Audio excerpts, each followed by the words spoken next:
అవునంటారు, కాదంటారు, తెలుసంటారు, తెలియదంటారు. పాలిటిక్స్కి దూరమయ్యానంటారు.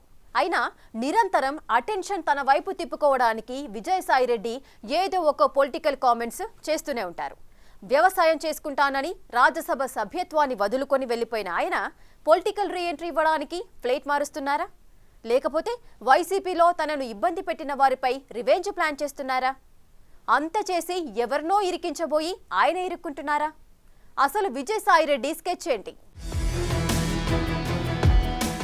ఆంధ్రప్రదేశ్ పాలిటిక్స్ లో తాజాగా ట్రెండింగ్ లో ఉన్న నేత వైసీపీ మాజీ ఎంపీ వై విజయసాయిరెడ్డి. జగన్ అక్రమాస్తుల కేసుల్లో ఏటూగా అందరికి సుపరిచితులైన ఆ ఆడిటర్ రాజకీయాలకు గుడ్ బై చెబుతున్నాను అని, ఇక తాను వ్యవసాయం చేసుకుంటానని ప్రకటించారు. రాజ్యసభ సభ్యత్వం ఇంకా 3 ఏళ్లకు పైగా ఉండగానే ఆయన పదవికి వైసీపీకి రాజీనామా చేయడం అప్పట్లో తీవ్ర కలకలం రేపింది. ఆ క్రమంలో కాకినాడ సీపోర్ట్ కేసులో కూడా ఏటూగానే ఫైల్ అయ్యారు. దీంతో తాను రాజకీయాల్లో ఉన్నా బయట ఉన్నా తనకు ఏటూ మాత్రం కామన్ గా మారిపోయిందనుకున్నారు, లేక పొలిటికల్ రీఎంట్రీ కన్ఫర్మ్ చేద్దామనుకున్నారో స్పష్టత లేదు. కానీ కాకినాడ పోర్ట్ కేసు విచారణ మొదలైన నాటి నుంచి పొలిటికల్ అటెన్షన్ ని మాత్రం తన వైపుకు తిప్పుకుంటున్నారు సాయిరెడ్డి. గతంలో వైసీపీలో అన్ని తానై చక్రం తిప్పిన ఆయన ప్రస్తుతం ఏ పార్టీలో లేకపోయినా అటు మీడియాతో పాటు పొలిటికల్ గా అటెన్షన్ అంతా తన వైపే తిప్పుకోవడానికి తెగ తాపత్రయ పడిపోతున్నారు. గత నెలలో కాకినాడ సీపోర్ట్ కేసులో సిఐడి విచారణకు వెళ్లిన సాయిరెడ్డి విచారణ అనంతరం మీడియా ముందుకు వచ్చి స్వచ్ఛందంగా లిక్కర్ స్కామ్ పై హాట్ కామెంట్లు చేశారు. లిక్కర్ స్కామ్ పై తనను అడిగితే చాలా విషయాలు చెబుతానంటూ ఎవరికి తెలియని రాజ్ కేసిరెడ్డిని ఆ కేసులో ఫోకస్ చేశారు. అక్కడ మొదలైంది లిక్కర్ స్కామ్ కథ. ఆయన మాటలతో ప్రభుత్వానికి కూడా ఓ అస్త్రం లభించిందని అంటున్నారు. అక్కడి నుంచి రకరకాల ట్విస్ట్ల మధ్య కేసు విచారణ షురూ అయింది. లిక్కర్ స్కామ్ లో కర్త కర్మ క్రియ అని విజయసాయిరెడ్డి పేర్కొన్న రాజ్ కేసిరెడ్డి అరెస్ట్ అవడంతో తేనె తుట్టు కదిలింది. అంతేకాక కాకినాడ పోర్టు వ్యవహారంలో తన పాత్ర లేదని, చేసిందంతా వైవి సుబ్బారెడ్డి కుమారుడు విక్రాంత్ రెడ్డి చేశారని విజయసాయి చెప్పుకొచ్చారు. పోర్టు వాటాల స్వాధీనానికి సంబంధించి మొత్తం చేసింది విక్రాంత్ రెడ్డి అని బాంబు పేల్చారు. ఆ తర్వాత టాపిక్ ను కాకినాడ పోర్టు అంశం నుంచి లిక్కర్ స్కామ్ వైపు డైవర్ట్ చేశారు సాయిరెడ్డి. కూటమి ప్రభుత్వం అధికారంలోకి వచ్చాక ముందు ఫోకస్ చేసింది లిక్కర్ స్కామ్ పైనే. అయితే దాన్ని ఎట్నుంచి మొదలు పెట్టాలో అర్థం కాక సర్కార్ సతమతమవుతున్న సమయంలో అవసరం లేకపోయినా విజయసాయిరెడ్డి దారి చూపించారంటున్నారు. ఏపీ లిక్కర్ స్కామ్ లో సూత్రధారి, పాత్రధారి అంటూ జగన్ సన్నిహితుడైన కేసిరెడ్డి రాజశేఖర్ రెడ్డి పేరును హైలైట్ చేశారు. భవిష్యత్తులో అవసరమైతే మరిన్ని అంశాలను వెల్లడిస్తానంటూ కొత్త ట్విస్ట్ ఇచ్చారు. లిక్కర్ స్కామ్ పై తనను అడిగితే పూర్తి వివరాలు చెప్పేస్తాను అని ఓపెన్ ఆఫర్ ఇవ్వడంతో సాయిరెడ్డిని విచారణకు రావాలని సిట్ అధికారులు నోటీస్ ఇవ్వడంతో విచారణకి హాజరయ్యారు. ఈ కేసులో అంతవరకు నిందితుడిగా భావించిన సాయిరెడ్డిని సాక్షిగా పరిగణించాలని సిట్ నిర్ణయించినట్లు ప్రచారం జరిగింది. ఈ నెల 18న లిక్కర్ స్కామ్ పై విచారణకు హాజరైన సాయిరెడ్డి యథావిధిగా బయటకు వచ్చిన తర్వాత మీడియాతో మాట్లాడారు. మద్యం స్కామ్ మొత్తాన్ని కేసిరెడ్డి రాజురెడ్డి నడిపించారని మరోసారి కుండ బద్దలు కొట్టారు. లిక్కర్ స్కామ్ కు సంబంధించిన మీటింగ్స్, కేసిరెడ్డి వ్యవహార శైలిపై సంచలన విషయాలు వెల్లడించారు.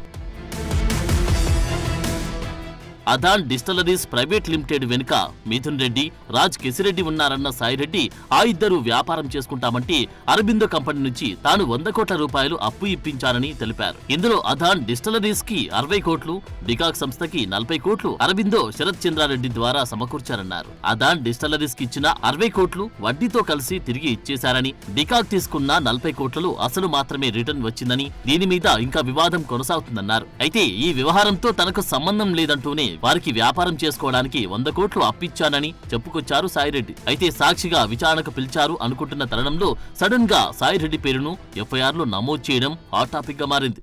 రాజ్ కేసిరెడ్డి చెప్పినటువంటి కంపెనీస్ ఏదైతే ఉన్నాయో అడాన్ డిస్టిలరీస్కి, డీకార్ట్ కంపెనీ, ఈ 2 కంపెనీలకి అడాన్ డిస్టిలరీస్కి 60 కోట్లు, డీకార్ట్ కంపెనీకి 40 కోట్లు మీరు రికమెండ్ చేసి ఇప్పించారా, మీరు ఎవరు చెప్తే రికమెండ్ చేశారు అన్నటువంటి విషయాన్ని ప్రశ్నించడం జరిగింది. నేను ఎవరు నాకు వాళ్ళ చేత ఇప్పించమని చెప్పలేదు. రాజ్ కేసిరెడ్డి, మిథున్ రెడ్డి, సజ్జల శ్రీధర్ రెడ్డి ముగ్గురు నా దగ్గరికి వచ్చి మేము వ్యాపారం చేసుకుంటాం, ఒక 100 కోట్ల రూపాయలు అప్పు ఇప్పించండి మీ అరబిందో కంపెనీ చేత అన్నప్పుడు నేను అరబిందో శరత్ చంద్రారెడ్డికి రికమెండ్ చేసి 100 కోట్ల రూపాయలు, 100 కోట్ల రూపాయల్లో 60 కోట్ల రూపాయలు అడానికి, ఒక 40 కోట్ల రూపాయలు డీకాట్ అనే కంపెనీకి 12% సంవత్సరానికి వడ్డీ చొప్పున నేను రికమెండ్ చేసి ఇప్పించడం వాస్తవమేనన్నటువంటి విషయాన్ని నేను చెప్పాను. సాయిరెడ్డి కామెంట్స్ నిశితంగా పరిశీలిస్తున్న పొలిటికల్ పండిట్స్ వర్షన్ మాత్రం భిన్నంగా వినిపిస్తుంది. సాయిరెడ్డి లిక్కర్ స్కామ్ లో ఎవరినో ఇరికించబోయి తానే ఇరుక్కుంటున్నారా అన్న అనుమానాలు వ్యక్తం చేస్తున్నారు. మొదట కాకినాడ పోర్టు వ్యవహారంలో విచారణకు వచ్చిన సాయిరెడ్డి ఆ సమయంలో అరబిందో శరత్ చంద్రారెడ్డి తన అల్లుడని, వారితో తనకు అసలు వ్యాపార సంబంధాలు లేవని చెప్పారు. కనీసం వారిని వారి సంస్థలో ఒక ఉద్యోగం కోసం కూడా అడగలేదన్నారు. ఆ తర్వాత లిక్కర్ వ్యవహారానికి వచ్చేసరికి వారి ద్వారానే వ్యాపారం చేసుకోవడానికి 100 కోట్లు ఇప్పించానని తానే చెప్పుకొచ్చారు. అరబిందో సంస్థతో తనకు ఆర్థిక లావాదేవీలు ఏమీ లేవు, కేవలం బంధుత్వం మాత్రమే ఉందన్న సాయిరెడ్డి అసలు ఆయనకు ఏ సంబంధం లేకపోతే ఎందుకు 100 కోట్లు ఇప్పించారు? ఎవరు అక్కడ పోయినా లిక్కర్ స్కామ్ గురించి మీడియా ముందు ఎందుకు మాట్లాడారు? వైసీపీ అధికారంలో ఉన్న సమయంలో ఆ పార్టీలో ఓ ఎంపీగా మాత్రమే ఉన్న ఆయన హైదరాబాద్ లో ఓసారి, విజయవాడలో మరోసారి తన నివాసంలో లిక్కర్ పాలసీపై ఏ అధికారంతో చర్చించారు? కేసిరెడ్డి రాజశేఖర రెడ్డిని మొదట జగన్ కి తానే పరిచయం చేశాను అని చెప్పిన ఆయన ఆ తర్వాత అరబిందో ద్వారా 100 కోట్లు ఎందుకు ఇప్పించారు? లిక్కర్ వ్యవహారంతో ఏ సంబంధం లేకుంటే వాళ్లకు అప్పు ఇప్పించాల్సిన అవసరం ఏంటి అన్న అనుమానాలు వ్యక్తమవుతున్నాయి. మొత్తం మీద ఈ వ్యవహారంలో సాయిరెడ్డి టార్గెట్ ఏంటి? పార్టీ నుంచి తనకు పొమ్మనకుండా పొగపెట్టిన వారిని టార్గెట్ చేయాలనుకుంటున్నారా? పొలిటికల్ రీఎంట్రీ కోసం చూస్తున్న ఆయన తనపై ఉన్న వైసీపీ ముద్రను తొలగించుకోవడానికి ఇదంతా చేస్తున్నారా? సాయిరెడ్డి నెక్స్ట్ టార్గెట్ ఏంటి? లిక్కర్ కేసులో ఇంకా ఎవరినైనా ఆయన ఇరికిస్తారా? ఆయనే ఇరుక్కుంటారా? అసలు ఆ కేసు ఏ టర్న్ తీసుకుంటుందనేది ఇప్పుడు అందరి చర్చల్లో నలుగుతోంది.